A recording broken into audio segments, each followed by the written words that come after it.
Assalamualaikum warahmatullahi wabarakatuh. Kali ini saya akan menjelaskan proyek 1 dan proyek 2. Nah, di proyek 1 kita akan membahas tentang keahlian teknologi sehari-hari. Nah, yang pertama itu ada sistem operasi, di mana dia ini menjalankan peralatan-peralatan seperti hardware, mouse, dan dia memiliki fungsi untuk menduplikasi file, menginstal peranti lunak baru, serta mengatur tampilan desktop dan lain-lain.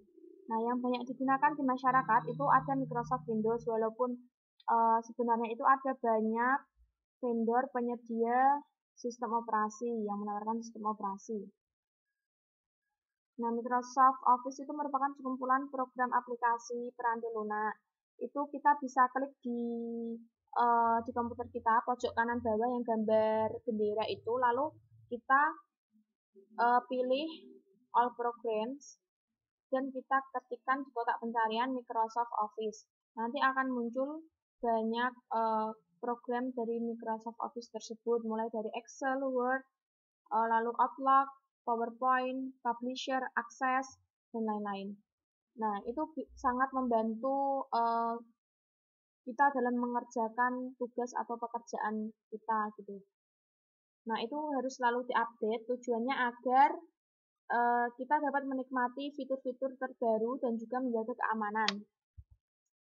Yang lainnya itu ada Mac OS X dari Apple Computer, lalu ada Lenovo, Dell Gateway, dan ada sistem operasi Unix and Linux. Lalu peranti lunak aplikasi itu sama halnya dengan sistem operasi, itu ada banyak vendor yang menawarkan peranti lunak aplikasi, tapi yang banyak digunakan oleh masyarakat itu menggunakan Microsoft Office. Nah, kita itu harus menentukan versi dari peranti lunak yang akan kita gunakan, karena versi yang berbeda dari peranti lunak yang sama itu bisa memiliki fitur yang berbeda. Misalnya saja, kita sama-sama menggunakan kita sama-sama menggunakan peranti lunak Microsoft Office. Tapi komputer A menggunakan Microsoft Office versi 2010, sedangkan komputer B itu menggunakan Microsoft Office versi 2013.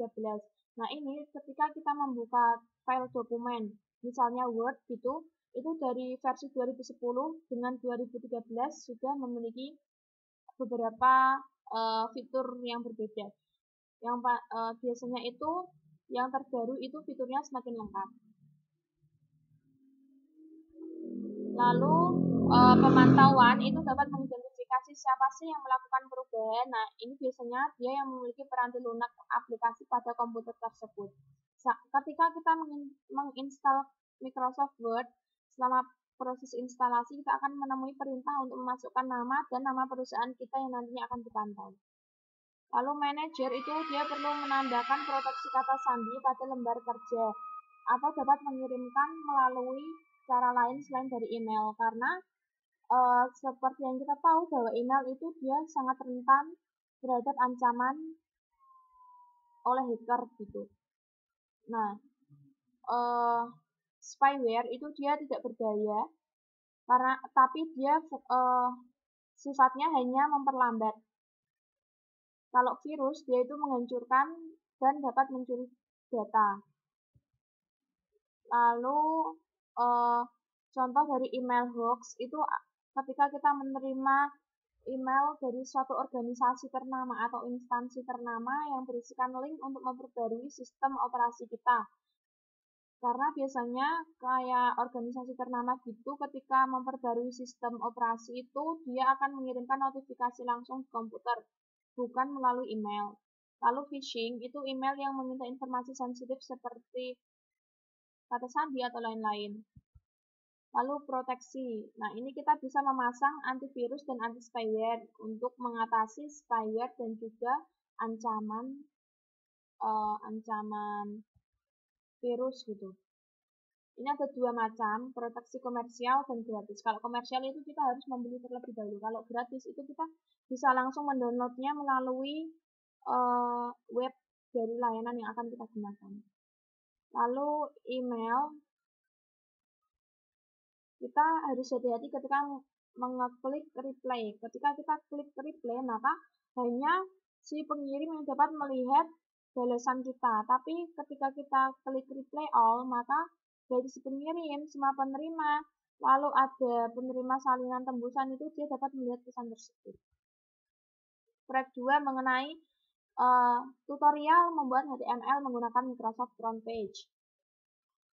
Yang pertama membuat dokumen front page, itu kita buka pada program Microsoft Front Page tadi di gambar bendera Windows di pojok kiri gambar itu kita klik All Programs, lalu klik Microsoft dan kita klik yang Microsoft Front Page.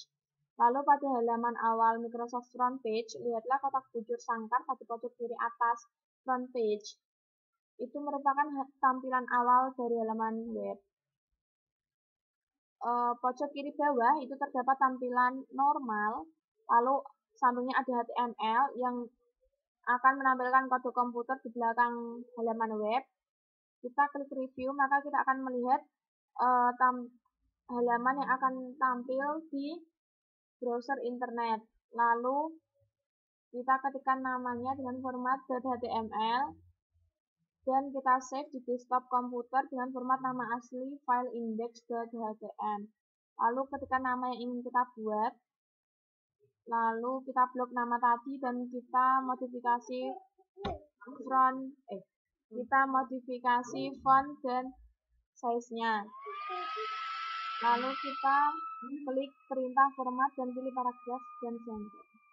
Untuk daftar bertanda, ketik kata location, lalu ketika muncul di tengah, di blok kata location-nya dan pilih perintah format, lalu pilih paragraf dan alignment. Lalu klik icon daftar bertanda, lalu ketikkan komuter parking lot recreation center dan 101 North Main Street. Lalu tekan kata kunci enter. Tabel, ini kita bisa klik di taskbar, kita klik yang insert, lalu kita pilih yang tabel dan kita pilih pilihan tabelnya, misalnya 4 kolom dengan 4 baris. Lalu kita blok judul kolomnya dan ubah font serta size-nya sesuai dengan keinginan kita. Lalu menambahkan gambar, ini kita klik di taskbar tadi, insert, lalu kita pilih pictures dan kita pilih clip art. Lalu ketikkan kata pizza dan nanti akan muncul banyak referensi dan kita pilih salah satu. Ketika sudah berhasil, kita klik enter 2 kali. Lalu klik picture option, lalu pilih formatnya GIF dan klik OK. Untuk daftar bernomor, masukkan kalimat why order with us.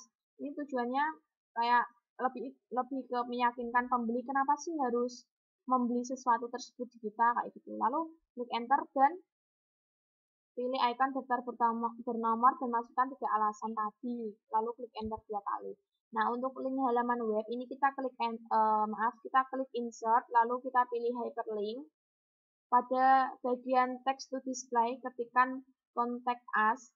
Lalu di bagian email address kita ketikkan email kita. Lalu pada bagian subjek kita ketik pizza delivery. Lalu lakukan perintah pertama tadi, insert dan pilih hyperlink dan pilih existing file or web page di bawah kolom link to dan seterusnya ini. Pada akhirnya kita pada bagian yang berlabel text to display ketik go to top of page lalu klik OK. Nah, untuk melihat hasil dari halaman web yang telah kita buat, itu kita klik preview di pojok kiri bawah tadi.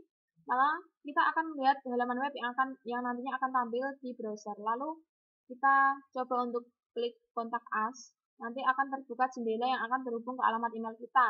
Nah, di bagian itu kita akan melihat nama yang telah kita buat tadi. Nah, sekian dari saya. Apabila ada kekurangan mohon dimaafkan. Wabillahi taufiq wal hidayah. Wassalamualaikum warahmatullahi wabarakatuh.